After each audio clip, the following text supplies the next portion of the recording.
थोड़ा सा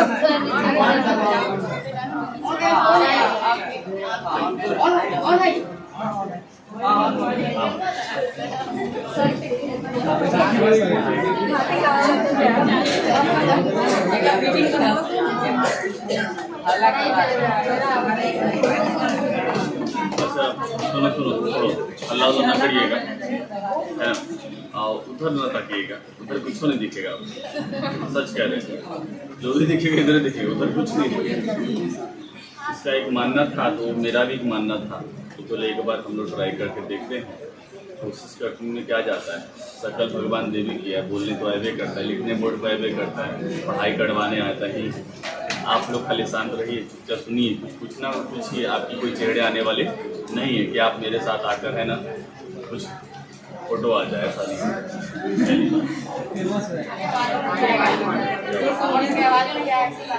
अच्छी बात है, हमारी आवाज़ आएगा, आपको की आवाज़ नहीं आएगी, बढ़िया बात है। चलो चैप्टर सुनो, कल पढ़ाए थे, बताए थे, एक बार फिर से हम डिस्कस कर लेते हैं। कार्बन तथा इसके यौगिक है, चैप्टर का नाम है कार्बन तथा, ठीक है? इतना जोर से बोलने की क्या जरूरत है? मोबाइल देख के बोलने का जरूरत है। कार्बन तथा इसके यौगिक, तो हमें इस चैप्टर में कार्बन की उपस्थिति, कार्बन क्या होता है, कार्बन की मात्रा कितनी पाई जाती है और कार्बन से कौन कौन प्रकार के यौगिक बनते हैं। सबसे पहली बात कि कार्बन जो है वो एक्चुअल में क्या है समझ लीजिए। कार्बन से बने यौगिक को सुनिएगा, कार्बन से बने यौगिक को कहते हैं ऑर्गेनिक केमिस्ट्री, ऑर्गेनिक कंपाउंड। क्या कहते हैं? Organic compound. कार्बन से बने यौगिक को क्या कहते हैं? Organic compound. सुनिए, कार्बन से बने यौगिक को क्या कहते हैं? ऑर्गेनिक कंपाउंड, ठीक है? ऑर्गेनिक कंपाउंड यानी कि हिंदी में कहते हैं कार्बनिक यौगिक, कार्बनिक।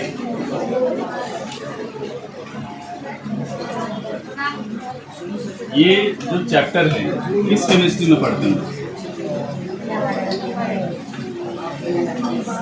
Organic chemistry. ये जो चैप्टर है हम लोग पढ़ते हैं ऑर्गेनिक केमिस्ट्री, क्योंकि आप लोगों ने पढ़ा है केमिस्ट्री के लगभग 3 पार्ट है, एक है फिजिकल और एक है ऑर्गेनिक, एक है ऑर्गेनिक, एक दूसरा क्या था? दूसरा क्या था? एक इनऑर्गेनिक, ठीक है? 3 को केमिस्ट्री लगभग हम लोग मुख्य रूप से पढ़ा करते हैं। तो कार्बन से बने यौगिक जो केमिस्ट्री में पढ़ा करते हैं उसको ऑर्गेनिक केमिस्ट्री कहते हैं, और कार्बन से जितने भी यौगिक बनते हैं उसको ऑर्गेनिक कंपाउंड कहते हैं। तो कार्बनिक यौगिक जो है, कार्बनिक यौगिक जिसमें कार्बन के अलावा साथ साथ हाइड्रोजन जुड़ा हो या ऑक्सीजन जुड़ा हो या नाइट्रोजन जुड़ा हो या सल्फर जुड़ा हो, इसकी बात करेंगे। कार्बन के अलावा हम लोग हाइड्रोजन की बात करेंगे, कार्बन के अलावा हाइड्रोजन की बात करेंगे, ऑक्सीजन की बात करेंगे, नाइट्रोजन की बात करेंगे, सल्फर की बात करेंगे, या इसके अलावा जितने भी और भी तत्व पाए जाते हैं इनकी बात करेंगे, ठीक है? तो हमारे पृथ्वी पर कार्बन जो है कई मात्रा में पाए जाते हैं और सभी मात्राएं एक समान नहीं होती। कार्बन जो है कल पढ़ाए थे कि पृथ्वी पर कार्बन की मात्रा 0.02% पाया जाता है।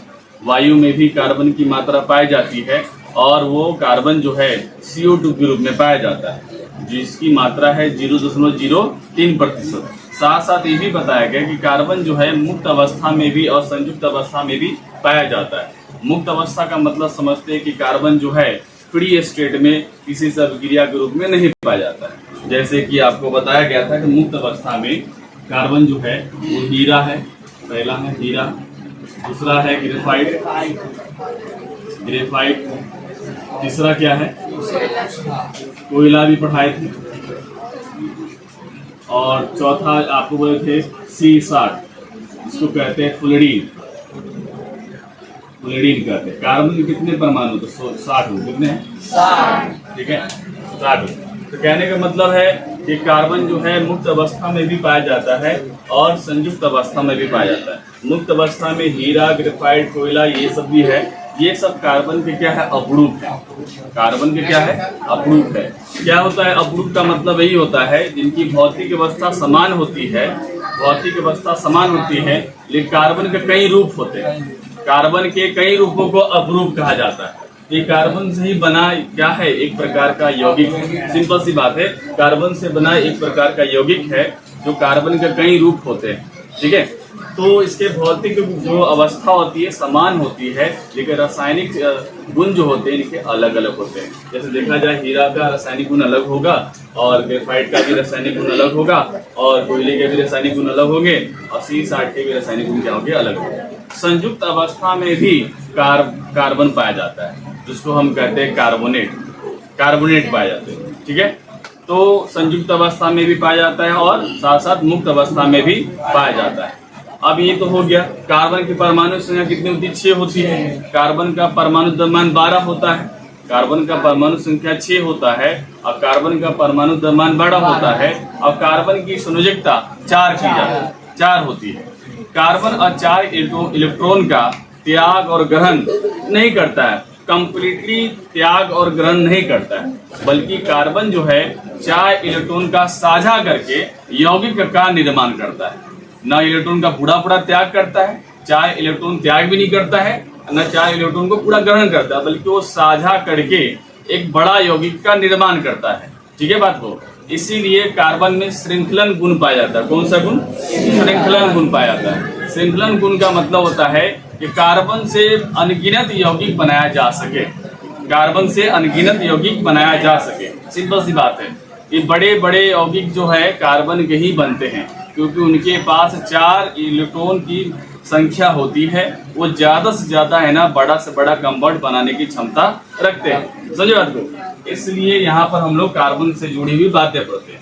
इसमें हम लोग कार्बन का परमाणु संख्या 6 और 12, उसी प्रकार से कार्बन का परमाणु संख्या 6 और 13, कार्बन का परमाणु संख्या 6 और 14, इसको कहते हैं आइसोटॉप। आइसोटॉप कहते हैं। आइसोटॉप के लिए क्या कहते हैं? समस्थानिक कहते हैं। समस्थानिक कहते हैं। तो समस्थानिक की मतलब यही हुआ ना कि कार्बन तत्व एक ही प्रकार के या परमाणु संख्या एक ही प्रकार के, और परमाणु द्रव्यमान जो होते हैं वह अलग अलग होते हैं। परमाणु द्रव्यमान अलग अलग होते हैं, उसको क्या कहते हैं? आइसोटॉप कहते हैं। कार्बन में कौन कौन गुण पाया जाता है? कार्बन में है ना श्रृंखलन गुण पाया जाता है, जिसके कारण बड़े से बड़े यौगिक का निर्माण होता है। कार्बन से बने यौगिक को क्या कहते हैं? कार्बनिक यौगिक कहते हैं। कार्बन से बने यौगिक क्या कहते हैं? कार्बनिक यौगिक कहते हैं। और कार्बनिक यौगिक के बारे में हम लोग अब पढ़ेंगे, क्या बात कहा गया।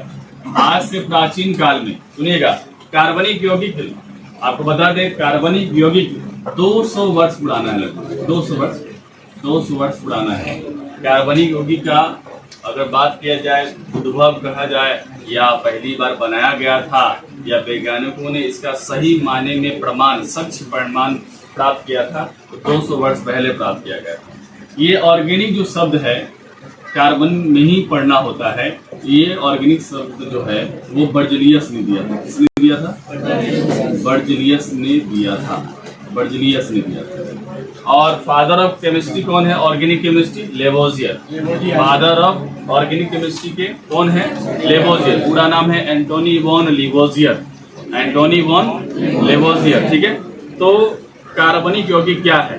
पहले के लोगों का कहना था कि केवल सजीव पदार्थों से कार्बनिक यौगिक का निर्माण किया जा सकता है। जैसे कि पेड़ पौधे से, जंतुओं से केवल कार्बनिक यौगिक बनाया जा सकता है। केवल कार्बनिक यौगिक बनाया जा सकता है। जैसे कल हम लोगों ने पढ़ा था, ईख से बनता है चीनी, तो चीनी का जो शुद्ध होता है C12H22O11, उसमें कार्बन भी है, हाइड्रोजन भी है और ऑक्सीजन भी है। यानी कि ये ईख जो है पेड़ पौधा है, ईख कौन सी प्रजाति में आ गया? सजीव जगत में आ गया। उस सजीव जगत से कार्बनिक यौगिक का निर्माण हुआ कि नहीं हुआ? तो पहले के लोगों का मानना था कि केवल सजीव पदार्थों से ही कार्बनिक यौगिक का निर्माण होता है। ठीक है, तो ये बात कुछ हद तक सही था। और उस समय एक और बात कही गई थी कि कार्बनिक यौगिकों का निर्माण प्रयोगशाला में नहीं किया जा सकता, क्योंकि ये इतने बड़े कंपाउंड होते हैं, इतने बड़े यौगिक होते हैं जिनको बनाना संभव नहीं होता है। एक पहली भावना ये थी कि सजीवों से ही कार्बनिक यौगिक बनाया जाता है। दूसरा कि बड़ा से बड़ा कंपाउंड बनता है, जो है ना प्रयोगशाला में बनाना क्या है? संभव नहीं है।